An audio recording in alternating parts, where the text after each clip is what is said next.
বিপ্লব চলাকালে প্রায় ১,৫০০ ছাত্র শ্রমিক জনতার শহীদে মৃত্যু হয়।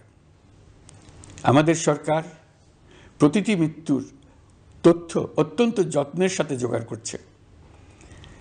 এই বিপ্লবে আহত হয়েছে ১৯,৯৩১ জন। আহতদের জন্য ঢাকার ১৩টি হাসপাতাল সহ বিভিন্ন বিশেষায়িত হাসপাতালে চিকিৎসার ব্যবস্থা করা হয়েছে। প্রতিদিনই তালিকায় আরও নতুন নতুন শহীদের তথ্য যোগ হচ্ছে, যারা স্বৈরাচারের আক্রোশের শিকার হয়ে এই পৃথিবী ছেড়ে চলে গেছেন। প্রতিটি হত্যার বিচার আমরা করবই। জুলাই আগস্ট হত্যাকাণ্ডের বিচারের যে উদ্যোগ আমরা নিয়েছি, তার কাজও বেশ ভালোভাবে এগিয়ে যাচ্ছে। পতিত স্বৈরাচার শেখ হাসিনাকেও আমরা ভারতের কাছ থেকে ফেরত চাইব। কেবল জুলাই আগস্ট হত্যাকাণ্ডই নয়, আমরা গত ১৫ বছরে সব অপকর্মের বিচার করব। অসংখ্য মানুষ গুম হয়েছে, খুন হয়েছে। এই সময় আমরা গুমের তদন্তে একটা কমিশন গঠন করেছি। কমিশন প্রধান আমাকে জানিয়েছেন, অক্টোবর পর্যন্ত তারা ১৬০০ গুমের তথ্য পেয়েছেন। তাদের ধারণা এই সংখ্যা ৩,৫০০ ছাড়িয়ে যাবে। অনেকেই কমিশনের কাছে গুমের অভিযোগ করতে ভয় পাচ্ছেন, এই ভেবে যে অভিযুক্ত ব্যক্তিদের দ্বারা তারা আবার আক্রান্ত হতে পারেন, ক্ষতিগ্রস্ত হতে পারেন। আমি আপনাদের আশ্বস্ত করতে চাই, আপনারা দ্বিধাহীন চিত্তে কমিশনকে আপনাদের অভিযোগ জানান। কারো সাধ্য নাই আপনাদের গায়ে আবার হাত দেয়। আলোর পথে নতুন দিশা।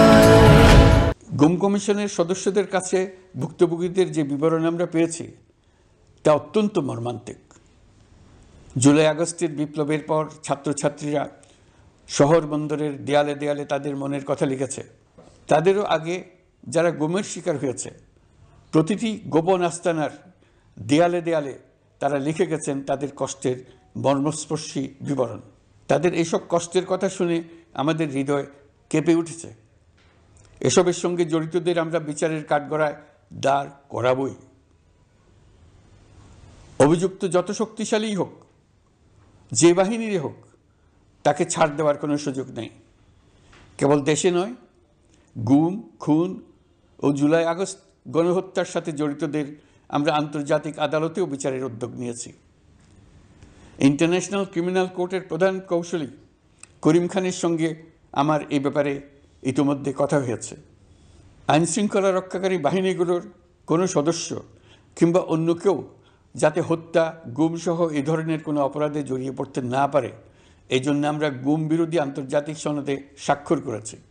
আপনারা দেখেছেন, জাতিসংঘের আন্তর্জাতিক মানবাধিকার বিষয়ক হাই কমিশনার ফলকার তুর্ক সম্প্রতি বাংলাদেশ সফর করেছেন।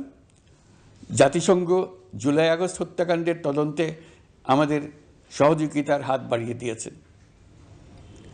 ডিসেম্বর প্রথম সপ্তাহে তারা আমাদেরকে তাদের রিপোর্ট হস্তান্তর করার প্রতিশ্রুতি দিয়েছে। অতীতের গুমের ঘটনাগুলো তদন্ত কাজেও আমরা নিয়মিত তাদের সঙ্গে যোগাযোগ রক্ষা করে চলেছি। মানবাধিকার রক্ষায় সহযোগিতা করতে ঢাকায় তারা তাদের জনবল বাড়ানোর প্রস্তাব দিয়েছে। আমরা এই প্রস্তাব গ্রহণ করেছি।